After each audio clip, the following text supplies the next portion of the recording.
พี่น้องเนาะเปิดภาพหน้าตอนนี้บาดนี้เราอยู่ที่เถียงนาป่าประเสริฐเพิ่นเด้อเนาะกำลังเก็บใบประตูพี่น้องเก็บใบประตูเดี๋ยวไปกกอยู่บ้านพุ่นแหละเนาะเพิ่นไม่หมู่ลูกคือโคยนี่แล้วมันยากแบบเดียวกับเฮาเอาขึ้นใหม่เบ็ดตัวเองอันใดที่มันหกมันยังเฮาก็ท้ามันครอบคึ้มเนาะแม่นย่านมันเจ้าของเฮาเว้านั่นบาดนี้ย่านมันหกย่านมันเหืออันใดข้อยก็เล่าสู่เพิ่นฟังไว้แล้วมีแต่สายป้าบอกเพิ่นให้เพิ่นเฮ็ดเจ้าบอกเจ้าสอนโดยป้าเอ้ยโคยนั่นบอกว่าทุกอย่างแล้วลูกเอ้ยบ่ให้กินเฮือนสูงลงเฮือนต่ำข่อยว่าบ่ให้ลักบกจกฮอโดยมีน่ะให้กินบ่มีน่ะให้อยู่คือไม่เฒ่าพายี่อยู่นี่แหละ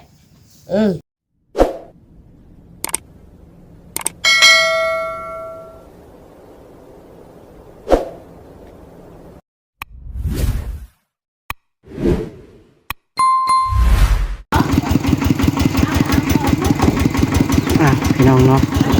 เปิดภาพหน้าตอนนี้บาดนี้เราอยู่ที่เถียงนาป่าประเสริฐเพิ่นเด้อเนาะกำลังเก็บใบประตูพี่น้องเก็บใบประตูเดี๋ยวไปกกอยู่บ้านพุ่นแหละเนาะ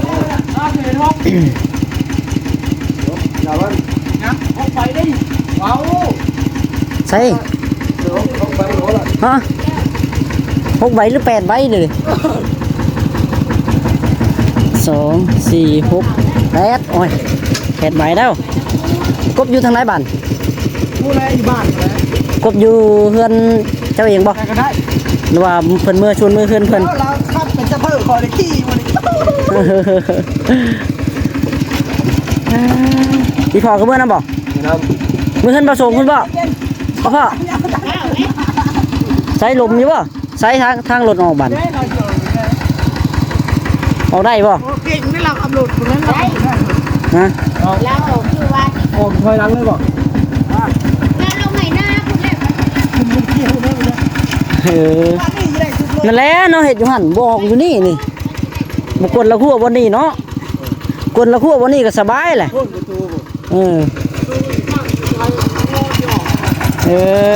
นี่ก็ได้ออกกินเข่าแล้วเนาะ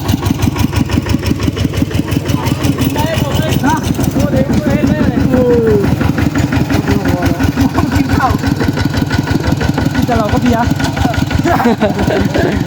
โอเคเดี๋ยวตามไปพี่น้องไงเนาะใส่สิบจะออกมาได้น่ะออกไปทุ่งนาพุ่นบ่ขึ้นโพนวิดบ่เอ็ดโควิดขาดแน่มันบ่ลงแล้วแต่เสือโควิดได้บานโอ้ยเนาะบ่ลมซ้ำบ่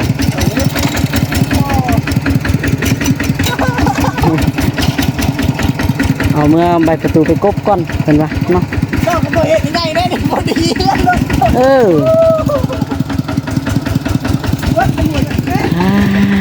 เป็นไงเนาะ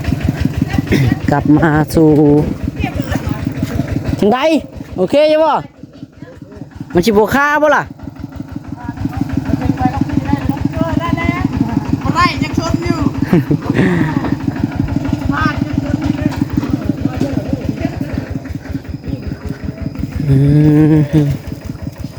มาขึ้นมาหาทางป้าเพิ่นก่อนพี่น้องเลยเนาะจากเล็กจากหน่อยอันนี้ก็ เตรียมสิกบไปประตูพี่น้องว่าสิเอามาจักปั่นไฟก็ได้บ่ได้เอามาซ้ำเนาะเพราะว่าจังไดพี่น้องเป็นมือวันดับบ่มื้อนี้ทางพ่อเพิ่นเลยบอกมาบอกว่าจังไดเนาะเป็นมือดับเพิ่นเลยบ่เอาเครื่องเพิ่นมาพี่น้องเอ้ยมื้อนี้เดี๋ยวขึ้นมาทักทายทางป้าเหมือนก่อนเนาะมีงบต่อเติมตัวใดแน่เนาะที่ให้ทีมงานของเฮาเฮ็ดในตอนนี้พี่น้องเลยแล้วก็เดี๋ยวน้องหน้าสิกลับเมื่อนำเบิ่งทุกคนแหละน่าจะอยู่เฮือนบ่ส่งบ่ปาดโต ทางป้าเพิ่นพี่น้องเอ้ยโอ้เพิ่นได้เฮ็ดปวกป่ะน่ะโตคือหมานแท้มื้อนี้ เอาไปหาทงรถกันโตพี่น้องเอ้ยเฮ็ดปวกไผได้นี่ ขี้ผ้าได้ลูก อืม นางผ้านางมวยได้คือเขาที่ได้ไปใช้เขาน่ะจะหา เด็กเด็กน้อยเจ้านั้นบ่ เออ เอาสบายดีทางป้าเนาะ สบายดีเลย เอ้ย เขาเองแหละไปหา ส่วนมานั่งลิ้นก่อนพี่น้องนิดหน่อย แล้วระบบดำหน้าป้า แล้วลูกไอ้ตัวนี้ แล้วแหละ แมนยังตัวพุ่น ยังตัวไรอีกบ่ ยังตัวเหนือไปเลย ยังมีอยู่บ่ มีเห็ดหน้าเขาอยู่เหนือปะ เห็นหน้ากับเจ้า แมน เห็นหน้าเขาเนาะ อืม เดี๋ยวก็เฮาแล้วสะเฮาก็เห็นหน้าเขาคือกัน เบ็ดพระเจ้าเลยลูกเอ้ยพอได้ตื่มได้แถม แม่นเห็นแต่หน้าเจ้าของมันบ่กุ้มกิน แมนเท่านี้แล้วฉันชุมพลมาเจ้าเห็นดำไหมข่าวว่าไหนดำได้ผมเป็นหาเมบัดนี้ตัวนั่นกับผมเป็นหน้าเมน่ะชุดตัวนั้นนี่แล้ว ยาวลงไปนั่นแล้วนาสองแถว บ่แม่นว่าเฮ็ดอยากได้อยากขายคือหมู่ดอกเนาะ เนาะแม่ เฮ็ดพอกุ้มกินเฮานี่แหละเลี้ยงปากเลี้ยงท้อง แม่นเขาได้กินใจปากใจท้องให้แล้วโย่คำได้โย่เนาะก็อยากขายน้ำแหละ โอ้เขามันหลายว่ะคือหน้าวัดหน้าอันนี้แน่ แม่น บ่หลายคือหมู่ นาแต่พ่อแต่แม่ของพูดใครพูดมันลูกเอ้ย แม่น แต่นี่ก็พูดตัวนึง ปันกันบ่ เออ เออ แต่ของอันนี้เพิ่นพูดของแม่คอยเพิ่นมีลูก3 คนได้จ้ะ อืม ตัวนั้นก็ของป้า อืม ตัวนี้ก็พูดแม่คอย ตัวนั้นก็พูดเอื้อยเพิ่นอืม แบบเดียวกับตาเฮาน่ะเฮาก็ปันกันคือกันหน้ามูลหน้ามังเด้ เออน้ำมูลน้ำมั ตะ ง กี้มันก็กุ้มกินอยู่ตะกี้ก็ได้ แม่น วัด เย้าแต่พ่อแต่แม่พัดมันบอกว่านั่นผมออกไปจู้น้องกินบ่ เอาเลยเอาเลย กิน เฮา ไหม กินแล้ว มา เฮากินมาแล้วได้ กินแล้วบ่ กินซะ กินมาแต่เฮือนพุ่นแหละกินแล้วก็อ แก อก ง มา เฮ็ดนะแกงรวมเฮ็ดรวม ตะกี้บัดบ่มีน้ำลูกเอ้ยบ้านนี่เนี่ยดูดใส่เบิดได้คอยนะ โดย โถน้ำในสระนั่นแหละดูดใส่น่ะใส่ยางกันยังมาดูดใส่แล้วก็ดูดดำแล้วก็ฟวาดลงมาบาดมือน่ะ ดีดูดแล้วเนาะ โอ้ย ตัวให้ดูตัวให้การดูดน้ำแล้ว แม่ เนาะ นตัวกันดูดน้ำแล้วอ่ะฟวดลงมาบาดนี้ เออ ก็บ่หมดมาบ่มีน้ำเนาะป้าบ่มีแล้วลูกเอ้ยคำบุบาห่วยบ่เตงว่า บัดเนี้ยไปมาจนได้เป็นทิ่มเนาะ บัดนี้เท่งลงมาเจ้าน้ำดูดก็เต็มให้หน้าเลยลูก อืม เท่งลงมาบานโอ้ยหากเห็นคืนมื้อนั่นแหละเนาะ เออ คืนนี่ก็ไปแห้ง ตบคู่มืออยู่ ตกของมือใครแน่มีแห้งลูกเอ้ย พอดี มันเข้าเฮาบ่ยุบ แม่น ทงนั้นก็สิได้ดูดได้จังว่าก็ได้ อืม อืมได้ จังให้หน้าตรงนะ เจ้าหาให้ เห็นหน้ากับเจ้าได้ แม่น อืม เจ้าหาให้มันอยู่ในภาษาเด็กน้อย เนาะ แคบเลย อยู่ใกล้ภาษาอยู่ ติด ทางไหนน่ะทางผู้ มันเอไปแล้ว ตีบันเด้ผู้ แม่น อืม ทางขึ้นมันเอไปแล้ว แต่จังไดทางอ้ายเพิ่นย้ายไปบ่ได้เย็นหูเย็นตาบ่บาด โอ้ยนอนบ่หลับหาก็จะพักพื้น ถ้าก่อยก็ไปพุ่นกูมือได้ ไปบ่ เด็กเอ้ย เออ เด็กมือนั่นเป็นร้านไข่แล้วบ้าหมดมาป้าเฉิดเอ้ยเจ้าจะป้าได้กำลาโกรธเดียวกับลูกไข่อ้าเมย์ไปป้าลูกเอ้ยคำแล้วแม่ไป เออ แล้วเพิ่นพาไปชักยาลูกเอ้ยชักมันเด็กน้อยแข้งพุนมากระทบเนาะใหญ่เฮากันยังไข่ลินน้ำได้มือปุกตูบเบิดบึ่งเบิดเว้น โอ้ย คำอยู่พี่นะใครแน่มันอยู่ในเถียงมันลินกับเด็กน้อย แม่น มันเด็กน้อยนี่บัดนี้ไปพูดแล้วมันบ่อยากอยู่ ลินผู้เดียว มันก็ เาะ บ่อยากมาบ่อยากให้มาได้ไปแล้วก็ดี อืม เจ้าจะเมื่อได้นอนน้ำเฮาหนูนอนได้หลายคนมันยังบอกกว้างก้อนว่ากูสินอนน้ำว่ะ บัดนี้ไปโอยกินยาทั้งน้องทั้งนี่แหละไปโอยกินยาคำบอกกินเขาสิเฮ็ดกินเบิดเพิ่นก็ใส่ระบาดนี่ ใส่น้อยหนึงหนุดเหือทุ่มออกบาน เนาะ มาหมดมา เป็นได้ได้ป้าเอ้ยเช้าแล้วลูกเอ้ยเตงก็เช้าแล้วไม่ไข้เลยแหละ อืม มันนี่เตงไปคืนนี่ก็บ่อยากให้มา เห็นมันไข้แน่อยู่ลูกลิ้นอยู่ ดินแล้วไข้แล้ว หักกลับน้ำมันน่ะบ่ยายังลิ้นขี้ต้มอยู่ นั่นแหละข่อยอุกนะข่อยอุก บอกอยู่ให้พ่อเพิ่นบอกอยู่ จับไม่แช่ใส่อยู่เอาอะไรก็ได้กินดื้อ มันคันอยู่น้ำข่อยกันแน่ น้ำหมักลิ้นขี้ต้ม อยู่น้ำข่อย เด็กน้ เยี่ย อ วย พวกเขาเมื่อจะเยี่ยวข่อยก็ขึ้นฮอดเล่นใบนอนรับเลย คนอยู่น้ำคดเลยเนาะ เย็นนะเฮ้ยโอ้ยขึ้นฮอดคำลาเย็นแต่เองว่า เย็นเด้อเนาะ เขาก็หัวควันเจ้าขึ้นฮอดบ่แม่สั่งว่าถ้าเจ้าวน ตะกี้เรามาแซวๆเนาะคู่มือ แต่ข้าเขาไปนี่เขาก็ยังเย็ดลูกเขาบ่ค่อยแว่ได้ หักแว่อยู่บ่ แว่หักถ้าเขามาพวกเขาแว่ โดนแว่เทื่อเนาะ แม่นอันเทื่อเขาก็ได้ความกินเขาก็มาให้ลูก มาให้มาฝาก แม่น เนาะ วันนี้เขาก็เอาสิ้นหมูให้ อืม แม่ก็ได้กินน้ำกับเจ้าอยู่ลูกกินกระต้มกระดมเพิ่นก็แว่ให้อยู่ บ่อย ครับโยเพิ่นก็เล่นมือใส่เวียกพุ่นแหล้วเนาะ แม่น เวียกอยู่พุ่น เวียกอยู่พุ่นเด้ ประจำอยู่พุ่นได้ไปก็ได้ แม่น เพิ่นไปก็กาย เขาก็ ขามากะ เขา แว่ ก็ อยู่เนาะ โอ้ยเสียดายเด้ป้าเจิดเด้ยถ้าแม่เจ้ามีบ่อนอยู่ยังว่าให้อยู่นํขึ้นฮอดเขาว่าย่าแลเต็งว่าเขาก็เที่ยวไปอยู่อันแลยังได้ ดิ บ่ น นะ ไก่เนาะ ดีเนาะ ไก่เติบได้ดินกะจักเทียงป้าเพิ่นก็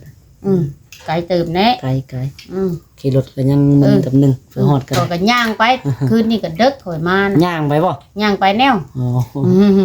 อ ย่างไปหาเขาแนว อืม มื้อเช้านี่ก็ไปพาเดียวลงไปใส่บาตรไปแต่งใส่บาตรเพิ่นก็ลงใส่บาตรเพลงก็ลงใส่บาตรกำลาก็ลงใส่บาตร เเพิ่นลงอยู่ตักบาตรจะน้ำอยู่แล้วเนาะ นี่ตัวเองนี่แห ฮู้ ล้ว จักเห็นอยู่ซะบางคนในชวนไปบ่ไปได้บางค เออน บ่ไปบ่ได้ข่อยคันอยู่น้ำข่อย ชวนไปแล้วเนาะ โอ้ ล ย งเฮ็ดเนาะทำบุญ เฮ็ดทำบุญทำทานได้วันศีล เนาะ วันพระลูกเอ้ยหน่อยละอายไล่ได้ หน่อย ได้กินแต่เฮากับเพิ่นก็อยากน้ำเฮา หน่อย ยามเฮามีแม่เว้านั่นยามเฮาบ่มีเลยคือตะกี้เนาะ แม่ ขาดเคินแม่นลูก อันนี้เพิ่นสุกยู่ส่งแล้วเฮาเว้า ไปตักบาตรจะน้ำ เอ เนาะ อ ให้บุญเฮา ฮอดสูงส่ง แม่น มัน ความ ฮอดจุดที่มันแม่นความ เป้าหมายที่วางไว้ แม่ เนาะ นลูกเอ้ย สมุดเพิ่นเฮ็ดเฮ็ดซ่านก็อยากให้มันแล้วอันแหละ แม่นอันนี้ ได้ แม่ไปแล้วก็ไปแนะนำแต่วาดนี่พุ่นเด้อมานี่เลยลูกเอ้ยตื่นแต่ดึกลูกแต่เช้าเด้อเมื่อสู่กูลงตักบาตร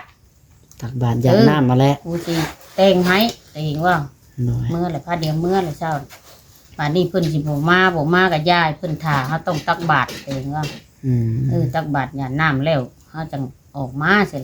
หรือตักบาตรออกมาดอกใครแน่แหละเดี๋ยวนี้ลูกเอ้ยคำคนเนาะมันบ่มีรักแม่นบ่ แม่นนะ รักเพเนาะลูกไปได้ คันมันรักกันแล้วมันรักนั่น แน่ ดอกเลย นี่รักดอกแล้วเพแล้วมันก็ไปตัวที่แล้วคน ผูกงูผูกควายก็บ่อยู่แล้วก็รักดอกกันเนาะ แน่มีแต่ลูกเนี่ยมันก็ได้แบกไปแบกมาแล้วคือว่า แต่ เนี่ย สิเอาไปค้ำไปบอกไปซ้อนเนาะ ใครสิบอกอันนี้ฟังความแล้วลูกเอ้ย บัดเมียบัดแห้งเสียบัดนี่ นี่ จักภัยชีวิตอันคิดจังใดบัดแห้งเกเรไปแล้วบัด มันเลย แห้งบ่จักคำเฮ็ดเลย มัน เสียสติไปเลยคนนะ เสียได้ มันมี อะไร กำลังใจเด้เนาะ มันบอกกินเหล้าเมาโซล่า ยังใครแต่บ่กินเหล้า เออ บางคนเนี่ยโอ้ยเสียคนไปเลยแหละ เมนความลูก กินเหล้า เฮา กินหยั ก็ ง เคย ไปเลย เห็นอยู่เนาะ กินเหล้ากินยาไปทุกทีบเลย เพื่อสิตั้งรักได้ แม่นอันนี้ถ้าใครแต่เราบ่กิน เออ ก็เราบ่ป้าลูก เออ ยังดีอยู่ บ่ป้าลูกบ่ป้า คันป้าลูกเนี่ยจักสิว่าจังไดเนาะ ตะกี้ก็บ่ได้ดื้อได้ลูกเอ้ยอยู่น้ำคอยดอกไม้แกงดอกไม้เนี่ยต้นนึงมากะบิเนียงเข่าจูบให้แล้วเนียงเขาลูก อืม แต่ข้าคนมาอันนี้เลย ซื้อ เจ้ามาหันได้กิน ขนมให้ตลอ มั ด นได้ เนาะ กินหันได้นี่เลยมันเลยค่อยดื้อว่านี่บ่หมดดอกบอกนำเด้อป้าเอ้ย เด็กน้อยเด้ มันยังน้อยสิได้จ้ะ ยังบ่ทันลงหอนโรงเรียนคันลงเรียนก็สิฮู้จักกว่านี้อยู่ดอก หักบักอันนี้สิบางได้บักแบบหมู่ว่าวนี่มันบ่ตอบมันพังบักอะไรมันจมมันจื้อ น้อยบ่ จื้อแล้วเบ็ดว่ามาแต่ว่าไผให้ดื้อลูกละเจ้าตะกี้คือบ่ดื้อ พังอยู่เบิ่งคน มาเวียงให้ดื้อเสร็จแล้วสิให้ดื้อเวียงมาแล้วลาโดดอุ้มมาแล้ว บ่ มา เรียน เลย ให้ โด ดื้ น อ อุ้ม บ่าเวียงได้หายคอยดื้อ เออ บ่าเวียงสิใหญ่ดื้อพวกเรามาเลยลาโดดอุ้มมาแล้ว เออ อย่าดื้อเด้อแล้ว สิว่าบ่เวียงให้ดื้อ บ่าเวียงก็ฮู้ว่าบ่าเวียงก็ได้เอาแต่ว่าบ่าเวียงให้ดื้อบ้านนี้มันไผกินข้าวในเตียงกินข้าวแล้วบ่ได้เช็ดมือเช็ดสุ่งสิว่าหำเบ้ยมึงก็ล้างมือกินข้าวกินน้ำแม่ลูกล้างมือเพิ่นก็เช็ดเสืออ้าวจังบ่เช็ดเดี๋ยวลาวกับพาเช็ดเฮ็ดคือคนขี้คร้านมันว่า เบิ่งในคลิปบ่ บ่แล้วตั้งกับเจ้ากินข้าวนั่นนี่แล้วมันไผเบา ตุซิดบ่ ตู้ชิด เออ อย่าตู้ชิดว่ากินข้าวเสร็จจะส่งคือเฮ็ดคือคนขี้คร้านมันก็เว้านำเลย เด็กน้อยเนาะจื้อเบิดอัน แน่ เออ จื้อบ่ได้ลูก ทาง เอ้ย จื้อเนาะเราเบิ่งจื้อเดียวรอเด็กน้อย มันจำใจสมองบัก สอนได้แนวนั้นเนาะอืม แต่บ่ลืมได้ลูกเอ้ยแต่คนอื่นไปนี่สิไปลวกเฮือนมันนี่สิไปขึ้นตูบมันเอาหันเอานี่เชิญสิได้ขึ้น อืม บัดน้องชุมนี่ไปนั่น มีหยังมันเอาให้โลดมันจื้อได้คนอยู่นำบ่กับคนบ่อยู่นำรู้จักความอยู่ ห้อยแต่อีกว่าถ้าเบิ่งเขาว่าบัดอีพายมวยมานี่มันสิเอาให้ไปเลยมันก็เอาให้มีขนมมันเอาให้แต่คนอื่นมันบ่ให้บอกอีทีเนาะกันผู้ที่อันเคยเบิ่งลาวเนาะแม่นจื้อเนาะแต่ว่าคันผู้ใดบ่เคยเบิ่งนั่นแหละบ่ให้เนาะแม่นบ่ให้อันเถียงใกล้ๆน่ะเด็กน้อย2ตัวน่ะขึ้นไปมันสุกลงโลดบ่ต้องขึ้นเถียงข่อยบ่ต้องขึ้นเฮือนข่อยมันเว้าบัดซุมนี้ไปเลยคือนี่ก็มีหยังมาก็หาให้แม่ว่าจะหาได้ไม่ถามว่าเอาไว้ชูเพิ่นกินได้ลูกเอ้ยเอาให้โลดแล้วมันว่าเอาให้หมอยใกล้ผ้าแล้วให้คนฮ้อพอดีแม่เฒ่าเอามาใส่บาตรดอกบัดนี้คำลาว่าบ่เอากระย่าให้เขากินแค่ตอนนั้นเฮาสิเอาให้ใหม่เพิ่นเอาให้ห่อนึงมาใส่บาตรอันนี้ก็เนาะดีใจน้ำอ้ายเพิ่นพี่น้องเนาะตั้งตะกี้ก็โอ้จักอยู่ไว้ได้เนาะดาวพี่น้องมีแฮงน่ะลูกเอ้ยดีใจใครแน่แหละมันใครแน่มีบนอยู่บนเช้าแล้วได้แล้วปากคำแม่นไหม้ก็หมู่ความหมู่ย่าความแล้วลูกเอ้ยตะกี้จักนอนอยู่ใจอยู่ใส่อยู่ย่าแล้วนอนในโพดปวกเคยนอนแล้วนี่นอนแนวตอนบ่พ่อกับเจ้านะตอนตะกี้แม่นจักมันนอนใส่แล้วจักมันอยู่ใส่แล้วก็เห็นอยู่ลูกเอ้ยคือว่าแนวกายไปกายไม้แล้วแม่ห้องถามเนาะไผสิรู้เนาะโตกับคือว่าแน่ก็บ่กล้ากับเขาแน่เขาก็บ่กล้ากับโตแน่โตก็ย่านแน่นะก็บ่เชื่อใจเนาะแม่นบ่ลูกคนเพราะว่าเห็นบัดนี้มันหลายมื้อหลายวันเนี่ยโอ้ยลูกไปลงมาแล้วถามเนาะถามไปใส่อยู่ใส่บ่จักบ่อยู่ไปเรื่อยๆเดี๋ยวไปเรื่อยๆสุดแน่เนาะไปเรื่อยๆโยบ่จักในหากันนะโตก็บ่มีผู้เฮ็ดเวียกแน่ก็อยากได้แน่ลูกเอ้ยห้องมาอยู่บัดนี้เนาะมาอยู่น้ำกันช้าใช่เลยมีก็พากันกินบ่มีแล้วก็พากันอยู่กินลูกไม้หัวนางเยี่ยวลูกไม้ไปขาดหม้อแล้วลูกเอ้ยเก่งอันนี้ก็ถ้าว่าทางตะรองพ่อบ่ทรงบ่แนะนำก็คือสิบ่ฮู้เนาะแม่นว่าเพิ่นในอันชวนมาเพิ่นผู้นั้นชวนมาผู้นั้นแล้วลูกเอ้ยเพิ่นชวนมาไปเบิ่งแน่ๆว่ะไผเฮาว่ะบุญค่ำน้ำชูมันก็เห็นอยู่มันมาอยู่นำน่ะบัดนี้เลยเพิ่นก็มาอยู่ของเพิ่นใกล้เคียงกันเนาะแม่คนตะกี้บัดเฮานี่เฮ็ดงานอยู่ในเฮือนตะรองนี่แม่นให้ทางยูทูบเบอร์เข้ามาหามาเล่นน้ำเด้อแนะนำชวนเข้ามาเด้อแม่นบ่ได้ตีชวนอ้ายเพิ่นมามาเบิ่งอ้ายแน่ว่ะได้มีลังเทื่อบุญวาสนาพ่อกะแม่นได้ปึบปับมาก็มีได้บักกะเล่นเนาะลูกได้ทุกได้อะลีสมคำว่าดิแม่นก็อีกบุญดาวบุญบางคนโอ้ยไปบ่ได้ดิได้บางคนได้สั่งคำว่าแล้วโอ้ยประเสริฐเด้อเจ้าก็อันนั้นแน่ๆเฮ็ดได้ของเขาไปอ่ำเฮาว่าความจริงเบิดทุกอย่างแม่นบัดนี้ข้าเจ้าก็มาพาได้มื้อน่ะลูกเอ้ยคำลาเอ้ยลูกเอ้ยบ่อนเขาไปบ่อนมันไปรับจ้างอ่ะแล้วแม่มาเล่เลยอย่าบุญว่าแม่ลาบ่แม่นแล้วลูกเอ้ยคนอื่นบ่แล้วเขาก็ห้องลูกบ่อนไปรับจ้างทำงานว่าจะแล้วมันดำนาตะกี้แน่เนาะหากินมันก็ได้ลังเทื่อก็ผู้หักผู้เพลงบัดหยัดเข่าให้พร้อมลูกเอ้ยแม่นเอาเมื่อตื่มแล้วค่ะว่าลังเทื่อแล้วบุญหนึ่งเขาเพื่อก็มีอยู่ไปสิบุญหนึ่งคงอยู่น้ำโขยเฮ็ดให้โขยสิบุญหนึ่งเขาเพื่อเนาะลังเทื่อกับมันบ่มาก็ค่อยไปค่อยน่ะมันไปตามนะเนาะอีกตามคนบัดไปบ่จักจุดนะมันแนวคนบ่จักบ่อนอยู่คือว่าสิแหละคันเสียใส่ป้าตลอดก็คือว่าแล้วเราก็ได้เก่งใจคนมันก็สิบ่ไปเลยอยู่น้ำโขยตลอดไปนี่แหละว่าตะกี้บุญวาสนาบุญนั่นมีแต่ว่าคำลายคำว่ามีบุญวาสนาเลยเห็นในคลิปนั่นแหละโอ้ยเพิ่นอยู่ซะดีมาซอยคำลาดีกว่าคอยนั่นคอยเบิ่งได้ลูกเอ้ยเบิ่งโทรศัพท์หลานแนวโอ้ยมาน่ะกว่ายาอยากเห็นดิมาเลยได้ยินนั่นพ่อบ่ส่งแนวเพิ่นออกมาในเสิร์ชเด้อเขาสิมาสัมภาษณ์คำลาเด้อพอก็ได้ไปนำได้ผู้เพิ่นไปรับจ้างนำนาไปนำเพิ่นมาบ่คอยนี่แหละไปนำนะตะกี้ว่านาป่ายังบ่มีน้ำเนาะแม่นเพิ่นเลยไปบ่มีได้ลูกเอ้ยตะกี้บ้านนี้เลยมาข้าเจ้ามาทำอิฐน่ะมาก็เห็นตะโขยนี่แหละบ่พ่อเลยกลับเมื่อบ่รอบ2บ่รอบ2แล้วบ้านนี้ก็เห็นเพิ่นนานแล้วก็ไปเอิ้น เมื่อจะก้อนว่าเพิ่นอยากมีเวียกน้ำเพิ่นเอ็นกับข่อยแล้วเพิ่นอยากได้หากำลานั่นบัดนี้เอ็นเจ้าข่อยกับคุณบ่เคยนั่นเนาะข่อยว่าความจริงตามความเป็นจริง ว่า เนาะ ตามความจริงคำลาน่ะเราอยู่น้ำไผนี่อยู่น้ำแม่นี่แหละลูกเอ้ยแม่ก็คือตาเห็นนี่แหละหั่งกับบ่หั่งสิมีกับบ่มีว่าซ้ำนี่แล้วก็ได้ปันกันกินเลยเพิ่นกับคนละไปอื่นเอาคำลามากับถ้าเพิ่นเฮ็ดเองดอกลังเทื่อมากับบ่มาลูกเอ้ยมานอนนั่นบ่นอนบ่ดำนาพุ่นแล้วก็ไปส่องเบิ่ง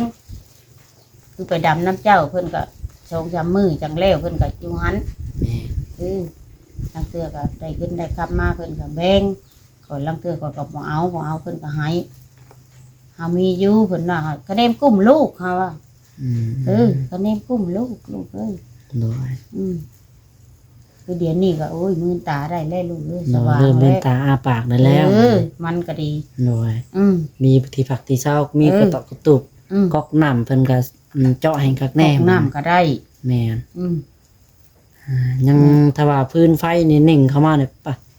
ยากอยู่เลยเนาะคันว่าได้ไหมไก่บ่จากบ้านโรงเรียนนี่แหละลูกไก่เติบแล้วเนาะไก่แล้วมันไก่เติบแล้วมันถ้าว่าเชียวเขาไฟนี่จักเติบหนึ่งอยู่ได้ล่ะคันลักแสนกว่าบาทน่ะยันบ่ก็20,000ข่อยนี่ข่อยเอง20,000เขาว่าบัดนี้แต่คำว่าแต่เถียงข่อยไปนี่เข้าไปหามันก็สิบ่ไกลคำว่าได้กับข่อยนะโตนี่ไปนี่เนาะอันนี้ข่อยก็โอ้เลยเพิ่นชื่อนี่เฮาก็เคยดึงอยู่ดึงก็ขึ้นเจ้าของตะกี้ก็เบิดเท่าใด 40,000 หรือ 50,000เนาะก็บ่ได้ขายปานใดลูกลำดับแพงได้เดี๋ยวนี้เฮารักแสนเฮาบ่แม่นแต่โรงเรียนบ่เขาบ่รักแสนเฮาคือสิใช้สิหยังเนาะโอ้ยบ่ง่ายเด้อักษรทูเพิ่นก็เบิดพื้นช่วยเต็มที่ลูกเอ้ยนี่แล้วเรื่องพื้นเรื่องไฟค่อยว่ากันเนาะคันได้ก็ดีคือกันได้ก็ดีลูกเอ้ยชมเชยคำว่าเพิ่นหักสิได้ให้เนาะคำว่าเพิ่นนั่นเนาะตอนหน้าตอนในเห็นแนวเพราะว่าเราสิได้ปึ๊บบาทเดียวก็บ่ว่าตามบุญเฮายิงตามบุญตามปรารถนาเฮาเฮาอันประพฤติตัวดีบ่ขี้ข้านนี่เฮ็ดให้เพิ่นเห็นเบิดอีกตามแบบใดนะ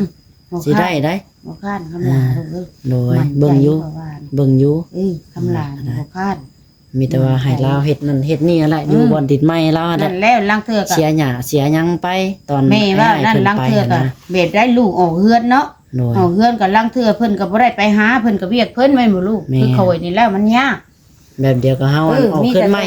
เบ็ดตัวเองอันใดที่มันหกมันยังเฮาก็ทานครอบคึมเนาะแม่นย่านมันเจ้าของเฮาว่านั่นบาดนี้ย่านมันหกย่านมันเหืออันใดก็เล่าสู่เพิ่นฟังหมดแล้วมีแต่สายป้าบอกเพิ่นให้เพิ่นเฮ็ดเจ้าบอกเจ้าสอนโดยป้าเอ้ยข่อยนั่นบอกว่าทุกอย่างแล้วลูกเอ้ยบ่ให้กินเฮือนสูงลงเฮือนต่ำข่อยว่าบ่ให้ลักบกจกฮอโดยมีน่ะให้กินบ่มีน่ะให้อยู่คือแม่เฒ่าพาอยู่นี่แหละเพิ่นก็พังความอยู่ลูกเอ้ยตะกี้ก็ดีเดี๋ยวนี้เพิ่นเฮ็ดนั่นแหละเฮ็ดหอยค้านตื่นดึกลูกเช้านึ่งข้าวโยบ่คือได้ว่าแม่นึ่งให้คือตะกี้เนาะบอกเพิ่นอยู่ไปหัวขวัญมือน่ะหนึ่งข่าวโยหวดใหญ่จนมันมีบ่ยัดนะคำลาคือหนึ่งลายก็ได้เยอะเพิ่นบ่เคยหนึ่งเนาะบ่อุลิว่าสิกินน้ำหนึ่งหลายบ่หนึ่งลายบัดนี้มาบัดซุ่มนั้นแบบว่าประเสริฐเด้ยยังไม่มาเข้าได้คำลานั้นนี่เฮ็ดได้ยังไม่มาเข้าอะไรทั้งนี้ก็ยากเพราะทั้งนี้เองว่าทั้งนี้ก็ยากเพราะทั้งนี้มันน่ะสิมากินนะโดยเนาะมีแต่ว่าได้ไปบัดนี้ขอตัวไปก่อนเดี๋ยวไปเบิ่งแต่เพิ่นกบบันประตูก่อนแม่นบางทีเฮาก็สิได้กลับเมื่อพังเบิ่งจะว่าสิได้เมื่ออันดำไห้ดำนาบ่จักอันนี้ลกก้าอยู่ทางพุ่นก็ได้สิเมื่อพุ่นแหละเป๊บเดียวนี่แหละลูกเอ้ยเที่ยวไปเที่ยวมาเฮาก็ได้แม่นน่ะยากมาอันนี้เอากระถางน้ำให้ทางตะรองเพิ่นทางหางน้ำห้องน้ำซื้อแล้วบ่ได้หมอกเพิ่นจะโดนละเอามาให้เพิ่นแล่นมาพี่เลยมานำกันกับพ่อนี่แหละเพิ่นว่าสิมาใส่ประตูให้เจ้าเพิ่นว่าสิใส่อันนี้นะอัดทวนนำบ่อัดทวนได้อัดบ่มื้อนี้น่ะไปอัดเพิ่นว่าได้ยินลุงเล่าว่าหักมีงบเข้ามาอัดทวนบ่ได้แล้วลูกเอ้ยน่ะอันเด้ใส่อัน บานอันตกปกไว้แล้ว อันนั้นบ่ เออ มันก็สิเหลือใช่นี่แล้ววะ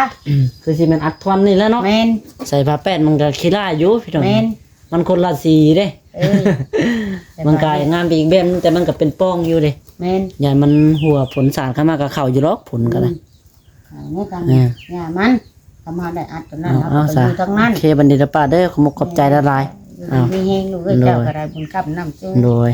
โอเคบายบายบัดนี้พี่น้องนี่